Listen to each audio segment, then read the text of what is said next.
Hi viewers, welcome to royal Samayal. இந்த சேனலுக்கு நீங்கள் புதுசாக இருந்தீங்கன்னா சப்ஸ்கிரைப் பண்ணுங்கள். If you new to the channel make sure subscribe. இன்றைக்கி முட்டை குழம்பு எப்படி செய்கிறது அப்படின்னு பார்க்கலாம். அதுக்கு அரை வெங்காயம் நல்லா சின்னதாக கட் பண்ணி வச்சுருக்கேன். 2 தக்காளியை அரைச்சி மிக்சியில் போட்டு அரைச்சி நல்லா பட்டு போல் அரைச்சி எடுத்து வச்சுக்கிறேன். ஒரு பெரிய நெல்லிக்காய் அளவு புளி எடுத்து அதை வெதுவெதுப்பான தண்ணியில் நான் ஊற போட்டு வச்சுருக்கேன். ஏன்னா சீக்கிரமாக அந்த புளி கரையும். அதனால் அந்த புளி கரைச்சலை எடுத்துக்கலாம். அந்த புளி கரைச்சலோடு சேர்த்து அரைச்ச தக்காளி விழுதியும் அதில் கொட்டி நான் மிக்ஸ் பண்ணிக்கிறேன். இப்போது 1 டீஸ்பூன் அளவுக்கு நான் உப்பு போட்டிருக்கேன். அதாவது எவ்வளோ குழம்பு வைக்கிறீங்களோ அதுக்கு தேவைப்பட்ட மாதிரி உப்பு போட்டுக்கலாம். உப்பு தேவைக்கேற்ப. அப்புறம் அரை டீஸ்பூனுக்கு ஜீரகத்தூள், அரை டீஸ்பூனுக்கு சோம்புத்தூள், 3 டேபிள் ஸ்பூனுக்கு நான் மல்லித்தூள் போட்டிருக்கேன். அதே மாதிரி எவ்வளோ குழம்பு நீங்கள் கூட்டுறீங்களோ அவ்வளோ தகுந்த மாதிரி நீங்கள் மல்லித்தூள் போட்டுக்காங்க. ஸோ நான் கொஞ்சமாக தான் குழம்பு வைக்க போகிறேன். அதனால் நான் 3 டேபிள் ஸ்பூன் போட்டிருக்கேன். இப்போ இதில் ஊற்றின புளிப்பு உப்பு எல்லாம் சரியாக இருக்கான்னு பார்த்துக்கலாம். ஒரு பேன் வச்சுக்கலாம். எதில் குழம்பு செய்ய போகிறோமோ அந்த சட்டி வச்சுக்கலாம். 3 டேபிள் ஸ்பூன் எண்ணெய் விட்டுருக்கேன். அதில் கறிவிடம் போட்டிருக்கேன். கறிவிடம் இல்லாதவங்க நீங்கள் கடுகு, வெந்தயம், ஜீரகம் போட்டுக்கோங்க. போட்டு தாளிச்சிக்கோங்க. கருவேப்பிலை போட்டிருக்கேன்.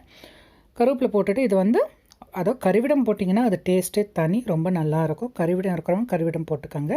கட் பண்ணி வச்சுருந்த வெங்காயத்தை போட்டு நல்லா நான் வதக்கி விட்டுக்கிறேன். வெங்காயம் டிரான்ஸ்பரண்ட்டாக ஆகட்டும், அது கலர் மாறி டிரான்ஸ்பரண்ட்டாக ஆகட்டும். அதே எண்ணெயிலேயே அரை டீஸ்பூனுக்கு நான் மஞ்சள்தூள் போட்டுக்கிறேன். 1 டீஸ்பூனுக்கு நான் மிளகாய்த்தூள் போட்டிருக்கேன். மிளகாய்த்தூள் காரம் நல்லா ஜாஸ்தியாக இருக்கும். அதனால் 1 டீஸ்பூன் போட்டுக்கிறேன். உங்களுக்கு ஏற்றா போல் நீங்கள் காரத்துக்கு ஏற்றா போல் நீங்கள் மிளகாத்தூள் போட்டுக்கோங்க. இப்போ இதே எண்ணெயிலே ஒரு 30 செகண்டுக்கு நம்ம மஞ்சத்தூளையும் இந்த மிளகாத்தூளையும் அதில் வதக்கி விடுவோம். வதக்கி விட்டு அது கலர் நல்லா சூப்பராக கொடுக்கும்.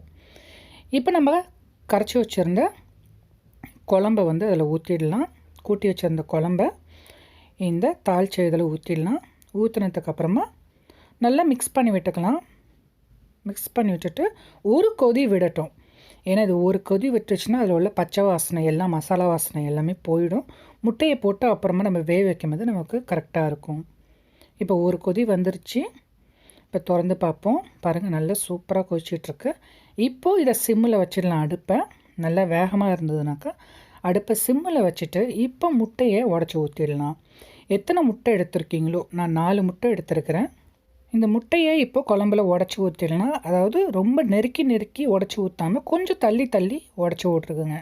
நான் 4 முட்டை எடுத்திருக்கேன். தனித்தனியாக நான் அதை உடச்சி ஊற்றிக்கிறேன். எனக்கு கிட்டக்கா போட்டிங்கன்னாக்கா முட்டையோட அந்த வெள்ளைக்கருவு ஸ்ப்ரெட் ஆகும்போது பக்கத்தில் இருக்கிற முட்டையோடு சேர்ந்துக்கும். ஸோ அது ரொம்ப பிரிக்கும் போது முட்டை உடஞ்சி போக வாய்ப்பு இருக்குது. அதோ கலங்கி போகிறதுக்கு வாய்ப்பு இருக்குது.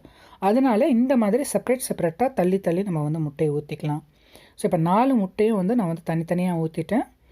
இப்போ இதையும் ஒரு 2 நிமிஷத்துக்கு 1 to 2 நிமிஷத்துக்கு நல்லா ஒரு கொதி வரட்டும்.